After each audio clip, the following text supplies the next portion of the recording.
Mon Capu, tu nous expliques ce qu'on est en train de faire? Une interview. Capucine, qui est mon autre cousine, pas celle avec qui j'ai fait le shampoing. Bonjour à tous, on se retrouve pour le test du fameux shampoing.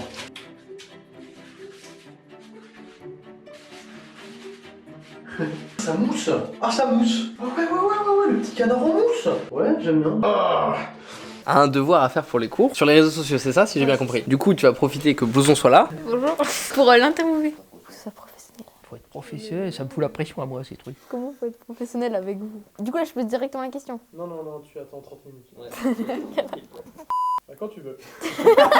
Est-ce que influenceur c'est ton métier? Est-ce que tu te considères comme influenceur? Alors du coup, bonne question, bien formulée ça, impressionnant. Alors, impressionné? Donc première partie de la question, oui, mais je me considère pas comme ça parce que le mot est très... c'est moche comme mot. Genre vendre l'influence et tout, c'est horrible. Mais oui, dans les faits et dans la définition actuelle, on pourrait dire ça.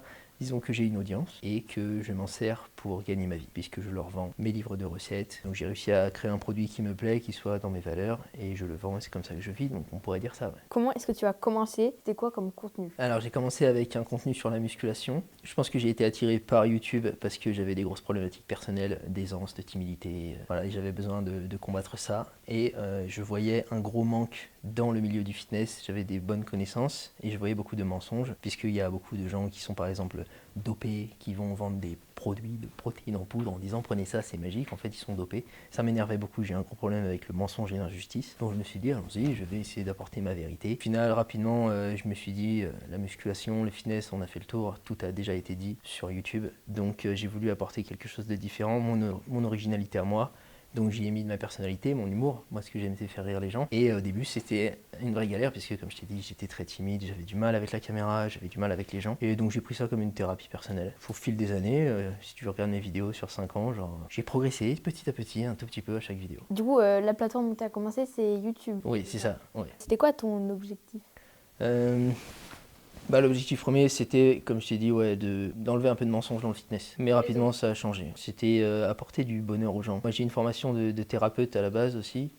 Et j'avais un cabinet d'hypnothérapie et j'ai voulu arrêter ce métier parce que c'était pas assez drôle.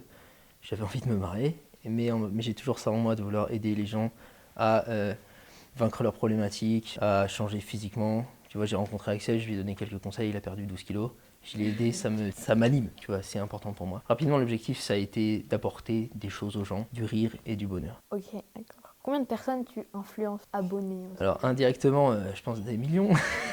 Mais j'ai 50 000 abonnés sur YouTube et j'en ai 100 000 sur TikTok et quelques-uns sur Instagram. Après, je sais pas, parce que le nombre d'abonnés, ça veut pas forcément dire tous ceux qui regardent. Je sais que dans le milieu du végétal, parce que je parle de fitness, je parlais de fitness et je parlais de cuisine végétale aussi, comment prendre du muscle sans manger de viande et tout ça.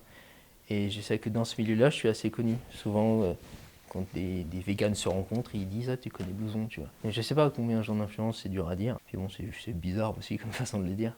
Bah du coup ta communauté entre guillemets elle est active et elle parle, elle échange. Ouais, énormément. Et en ce moment, je poste pas beaucoup de vidéos en ce moment, mais quand je fais un projet sur ma chaîne, ils sont extrêmement actifs et ils me soutiennent énormément. Ils m'ont déjà même soutenu financièrement quand j'avais des projets qui demandent un investissement. Il y a énormément d'échanges personnels, ils t'envoient des messages privés. Souvent, je reçois beaucoup de messages sur Instagram qui me permettent d'échanger, puis des fois, je reçois des mails beaucoup plus longs, où c'est là que je vois mon impact, l'impact qui me plaît en tout cas, des mails de gens qui me racontent leur vie, pourquoi je les ai aidés moi à un moment. Après tu sais, je suis pas tout seul, mais tu fais partie en fait, tu es une pierre à l'édifice, tu aides les gens, tu fais partie de leur cheminement quoi. La question c'était est-ce qu'ils sont actifs, donc oui énormément. Est-ce que tu as déjà collaboré avec des marques? Une je crois, non deux, ouais. Ouais.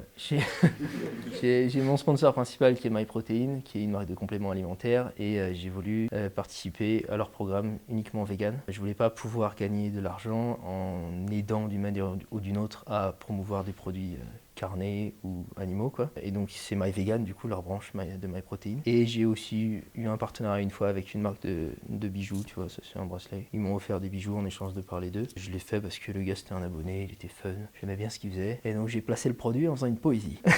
C'était fun ça. Est-ce que du coup tu travailles seul ou avec un agent? Tout seul, mon agent c'est moi. Ok, Blouson au sommet c'est ton prénom ou c'est un pseudo? Imagine. C'est mon pseudo, ouais. C'est un pseudo qui est, comment on dit, ubuesque, curieux, un petit peu saugrenu, j'aime bien ça. Les gens se posent des questions dessus, donc ça me fait rire. Et quand on m'appelait comme ça avant, peut-être sur internet, c'était déjà un surnom entre amis, Blouson. Et quand je me suis imaginé être connu, entre guillemets, je me suis dit si ça marche ce que je fais, je vais être connu, un jour on me reconnaîtra dans la rue et on va crier hey, Blouson. Et je trouvais ça tellement débile que ça m'a fait rire. Et donc je l'ai fait et maintenant ça m'arrive des fois. I did it, mom. Du coup, t'as déjà fait des rencontres avec tes abonnés? Oui, ouais, j'ai déjà organisé quelques événements des fois, genre dans un parc, on fait un pique-nique et tout, il y a des abonnés qui viennent. Et puis sinon, des fois, quand tu vas, si je vais par exemple dans un salon du véganisme, comme ça m'est arrivé, bon voilà, j'en croise beaucoup, tu vois, parce qu'ils sont là-bas. Quoi. Ok, bah merci beaucoup. Merci à toi, C'est la Capucine. fin de l'interview. Ah bah ouais, Capu. Géré, Capu. Ah ouais. Parce que vous allez sur la chaîne. On va le mettre sur la blockchain. C'est cool. Et coupé.